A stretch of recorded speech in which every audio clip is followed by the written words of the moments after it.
Pengantar administrasi niaga. Topik ke-21 dari 60 topik. Karakteristik organisasi.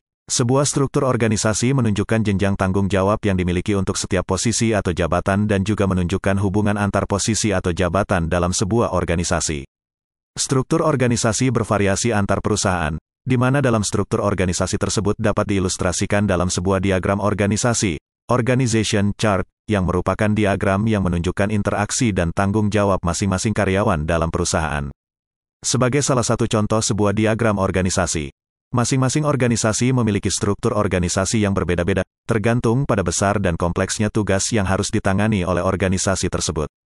Dalam hal ini, untuk dapat membuat suatu struktur organisasi yang efektif, perlu diperhatikan garis rantai komando dan ukuran organisasi tersebut. Rantai komando, chain of command.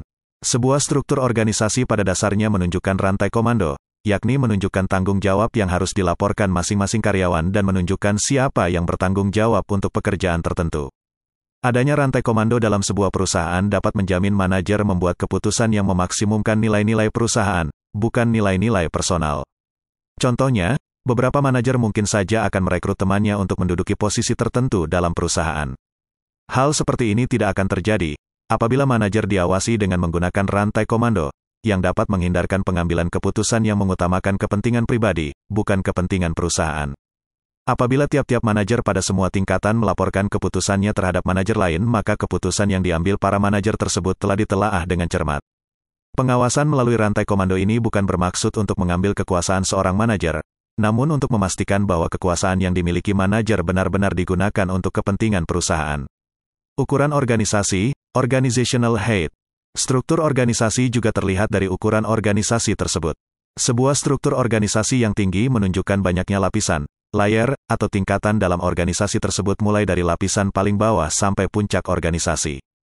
Sedangkan struktur organisasi yang pendek menunjukkan jarak yang pendek dari posisi bawah sampai pada posisi puncak karena tidak terdapat banyak lapisan tingkatan karyawan dari posisi paling bawah sampai posisi paling puncak. Banyak perusahaan yang menggunakan rentang kendali yang luas, a wide span of control, cenderung memiliki struktur organisasi yang datar, flat, karena mereka tidak memerlukan banyak lapisan karyawan. Sebaliknya, perusahaan yang memerlukan rentang kendali yang pendek, a narrow span of control, cenderung memiliki struktur organisasi yang tinggi di mana banyak lapisan posisi di dalamnya. Terdapat 4 model organisasi. 1. Organisasi lini. 2. Organisasi lini dan staf. 3. Organisasi matriks. Dan 4. Organisasi lintas fungsi. Organisasi lini, line organizations. Sebuah organisasi lini memiliki garis tanggung jawab 2 arah. Otoritas dan komunikasi dari posisi puncak sampai posisi bawah dalam sebuah organisasi, di mana semua karyawan yang ada memberikan laporan hanya kepada satu orang supervisor. Biasanya hal seperti ini banyak ditemukan pada sebuah usaha kecil. Sebuah organisasi lini tidak memiliki ahli khusus untuk menyediakan kebutuhan manajerial. Contohnya, dalam sebuah organisasi lini tidak terdapat departemen hukum, departemen akuntansi, departemen personalia, dan departemen teknologi informasi. Manajer lini dapat langsung memberikan perintah, menerapkan disiplin, dan menyesuaikan organisasi terhadap berbagai perubahan yang terjadi. Dalam kegiatan bisnis skala besar, sebuah organisasi lini dapat menimbulkan beberapa kelemahan bagi organisasi karena tidak terlalu fleksibel, di mana mereka memiliki garis komunikasi yang terlalu panjang, dan menimbulkan ketidakmampuan dalam mengatasi berbagai keputusan yang kompleks. Organisasi seperti ini biasanya beralih ke bentuk organisasi lini dan staf. Organisasi lini dan staf, line and staff organizations. Untuk meminimalkan kelemahan dari organisasi lini yang sederhana, terdapat banyak organisasi yang memiliki bentuk organisasi lini. Dalam personil, lini menunjukkan rantai komando yang melibatkan karyawan-karyawan yang bertanggung jawab untuk mencapai tujuan-tujuan organisasi. Karyawan-karyawan tersebut terdiri dari karyawan bagian produksi, bagian distribusi, dan bagian pemasaran. Sedangkan personil staf merupakan karyawan yang memberikan arahan atau nasihat dan membantu personil lini untuk mencapai tujuan-tujuan yang ditentukan, misalnya bagian riset pemasaran, bagian bantuan hukum, informasi dan teknologi, dan manajemen sumber daya manusia. Salah satu perbedaan penting antara personil garis dan personil staf terletak pada otoritas. Personil lini memiliki otoritas secara formal untuk mengambil sebuah keputusan. Sedangkan personil staf memiliki otoritas untuk memberikan nasihat terhadap personil lini dan memberikan saran-saran yang mungkin mempengaruhi keputusan personil lini. Namun personil staf tidak memiliki wewenang membuat perubahan kebijakan karena seorang manajer lini dapat mengabaikan nasihat dan saran dari personil staf. Matriks garis organisasi, matrix organization. Struktur organisasi lini maupun organisasi lini dan staf bersifat tidak fleksibel. Kedua struktur organisasi tersebut dapat menciptakan garis otoritas dan komunikasi yang kaku, dan keduanya relatif hanya akan berjalan dengan baik untuk suatu organisasi yang memiliki lingkungan organisasi yang relatif tidak mengalami perubahan dan memiliki pengembangan produk yang lambat, misalnya sebuah perusahaan yang memproduksi barang-barang manufaktur.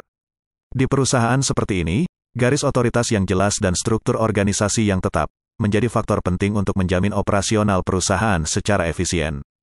Dewasa ini, industri yang dominan adalah industri dengan skala pertumbuhan yang tinggi, misalnya industri telekomunikasi, bioteknologi, dan lain sebagainya. Pada industri-industri yang memiliki pertumbuhan yang cepat tersebut, persaingan yang dihadapi sangat ketat, dan siklus ide sangat pendek dan menekankan pentingnya pengembangan produk, kreativitas, proyek-proyek khusus, komunikasi yang cepat, dan kerjasama antar tim.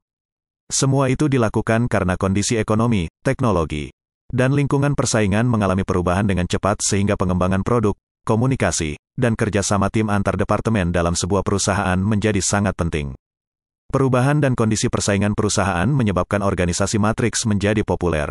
Dalam sebuah organisasi matriks, tenaga spesialis dari divisi berbeda dalam perusahaan dikumpulkan untuk melakukan pekerjaan-pekerjaan khusus bersama-sama, namun mereka masih tetap menjadi bagian dari struktur garis dan staf dalam organisasi perusahaan. Dengan kata lain, seorang manajer proyek dapat meminjam karyawan dari departemen berbeda untuk membantu mendesain gagasan-gagasan produk baru yang ingin dikembangkannya. Organisasi matriks pertama kali dikembangkan pada industri penerbangan. Struktur tersebut kemudian digunakan di sektor perbankan, perusahaan konsultan dan manajemen, perusahaan akuntansi, periklanan, dan pendidikan. Berikut ini beberapa keunggulan dari struktur organisasi matriks. A. Memberikan fleksibilitas bagi para manajer untuk melakukan penugasan terhadap karyawan. B. Mendukung terciptanya kerja sama intern organisasi dan kelompok. C. Mendorong munculnya solusi-solusi kreatif terhadap permasalahan yang dihadapi perusahaan, misalnya dalam pengembangan produk. D. Menciptakan efisiensi dalam penggunaan sumber daya organisasi. Di samping keunggulan dari struktur matriks organisasi, terdapat pula beberapa kelemahan dari struktur ini, yaitu sebagai berikut. A. Organisasi matriks sangat kompleks dan mahal. B. Organisasi matriks dapat menimbulkan kebingungan di antara karyawan untuk menentukan loyalitas mereka. Apakah mereka harus loyal kepada manajer proyek atau kepada unit fungsionalnya? C. Organisasi matriks harus dijalankan dengan keahlian interpersonal dan kerjasama yang baik antar karyawan dan para manajer, di mana biasanya memungkinkan munculnya permasalahan komunikasi. D. Organisasi matriks hanya menjadi solusi yang bersifat sementara untuk mengatasi permasalahan jangka panjang yang dihadapi perusahaan. Mengelola interaksi antar perusahaan, aktivitas bisnis yang melibatkan berbagai pihak, yakni pelanggan, pemasok, distributor, dan pemerintah dapat dilakukan melalui pembentukan jaringan, atau networking. Networking adalah penggunaan teknologi komunikasi dan media lain untuk membangun jaringan organisasi untuk mempermudah kerjasama.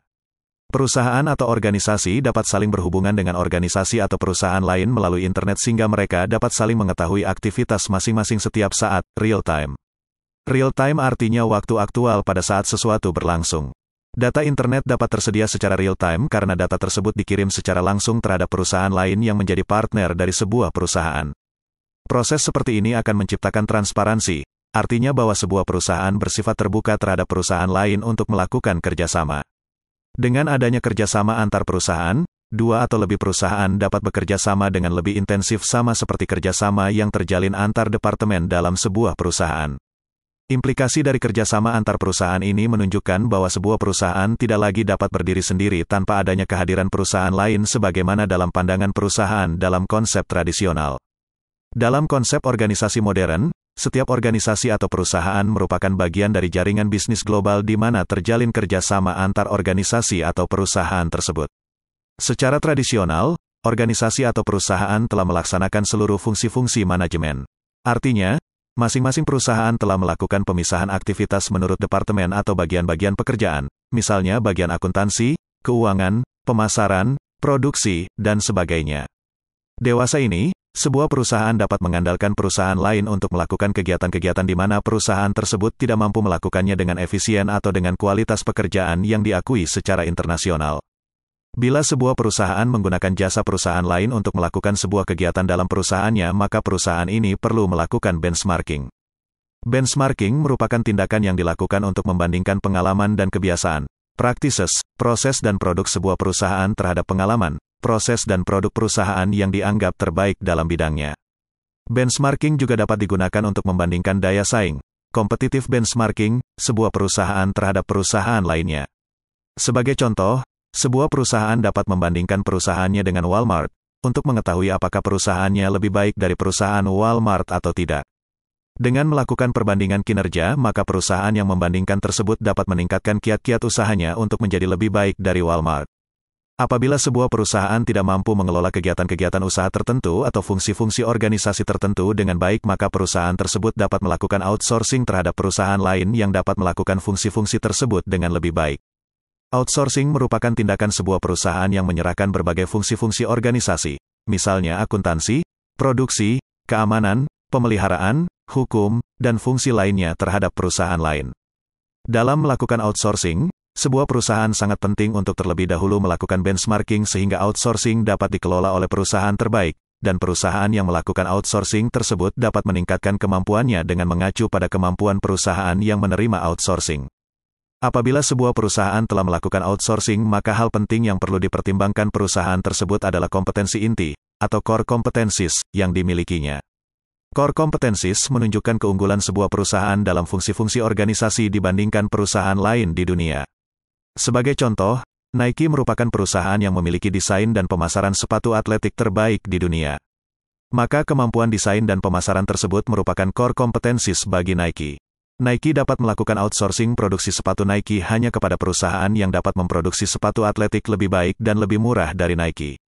Contoh outsourcing lainnya dilakukan oleh produsen komputer terkenal, yakni Dell dan IBM. Dell memiliki pemasaran komputer terbaik dan pada saat yang sama, perusahaan tersebut melakukan outsourcing fungsi-fungsi organisasi lainnya terhadap perusahaan lain untuk melakukan fungsi produksi dan distribusi komputer Dell. IBM juga melakukan outsourcing sebagian besar fungsi-fungsi manufakturnya. Itulah materi pengantar administrasi niaga topik ke-21 dari 60 topik.